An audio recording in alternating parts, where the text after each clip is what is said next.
Hello, hello. This is Lusandra Everett from www.workwithlusandra.com. That's Lusandra, L-U-S as in Sam, U-N as in Nancy, D David, R-A.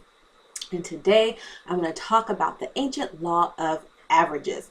I am reading a book called The Greatest Secret in the World by Og Mandino. And in one of the scrolls, it talks about the ancient law of averages.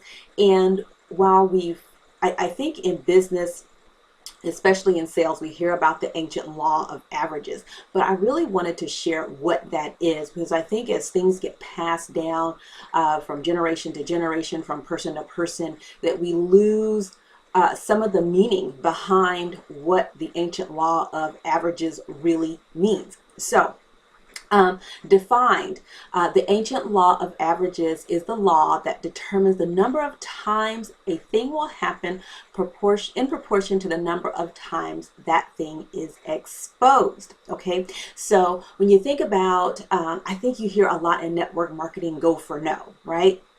Because the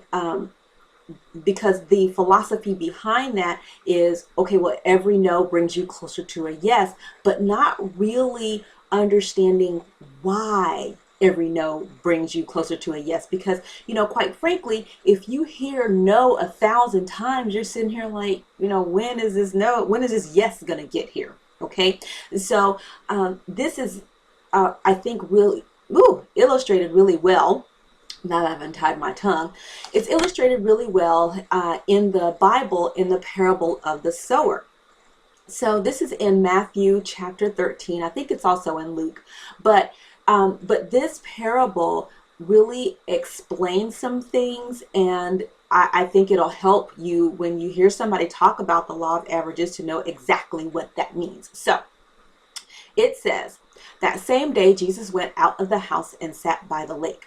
Such large crowds gathered around him that he got into a boat and sat in it, while all the people stood on the shore. Then he told them many things in parables, saying, a farmer went out to sow his seed. As he was scattering the seed, some fell along the path, and the birds came and ate it up. Some fell on rocky places where it didn't have much soil. It sprang up quickly because the soil was shallow. But when the sun came up, the plants were scorched, and they withered because they had no root. Other seed fell among thorns, which grew up and choked the plants. Still other seed fell on good soil, where it produced a crop, 160 or 30 times what was sown. Okay, so here's how this works. You, of course, are the farmer, okay? And you have an excellent seed, whether it is a product, a service, a business opportunity, whatever it is that you have an excellent seed. Now, when you are going out and you are sharing what you have, some of your seed is going to fall along the path and the birds are going to eat it up. It's just going to go away. There's not going to be anything, right? This customer said they were going to buy, this person said they were going to join, or, this customer said they were going to contract me to do some work, and it doesn't happen. Okay. Well, that means the birds ate up your seed. Okay. That's okay. It's going to happen. All right. Some fell on rocky places where it did not have much soil.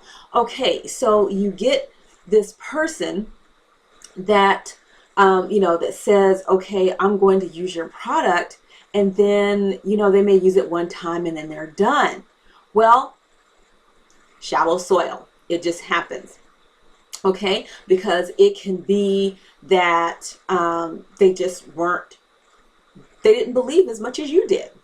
That's it, right? Because it says here that they withered because they had no root. Okay, still other seeds fell among thorns, which grew up and choked the plants. Okay, so you've got a new customer, you've got a new client, things are going well, then all of a sudden, boom, they just fall off the face of the earth. You don't know what happened. Well, somebody choked them. Okay, it might be that somebody told them that, hey, this isn't a good product, or they questioned what their choices, and all of a sudden they started doubting themselves. Who knows what happened? You don't care what happened. Just know that it happened. And lastly, the seed fell on good soil, where it produced a crop 160 or 30 times what was sown. So some of what you have to offer is going to reach the right people. Will they perform the same? Absolutely not. But you know what? They still perform. Some 30, some 60, some 100. Okay, it doesn't matter. That's just the way it is. So when you're dealing with the ancient law of averages, and you hear about this going for no, and each no brings you closer to a yes. This is why. Because in this story, the farmer keeps sowing. So you have to keep going. And if you find that you're not getting anywhere, well, you might want to look at who you're sowing your seed to. Who are you sharing your product service opportunity with? Maybe you need to find some better dirt. Okay, so I hope this really helps you in building your business and in achieving the success that you want, because it is this law of averages that is going to help you stay focused, because you know if you keep going, you're going to finally get on good soil. But if you quit, you'll never get there. Okay, so this is Lysandra Everett signing off. I'll see you in the next video. Hope this helps you out. Hey, if it does, make sure you subscribe to my channel, like this video, and share it. All right, I'll see you next time. Bye.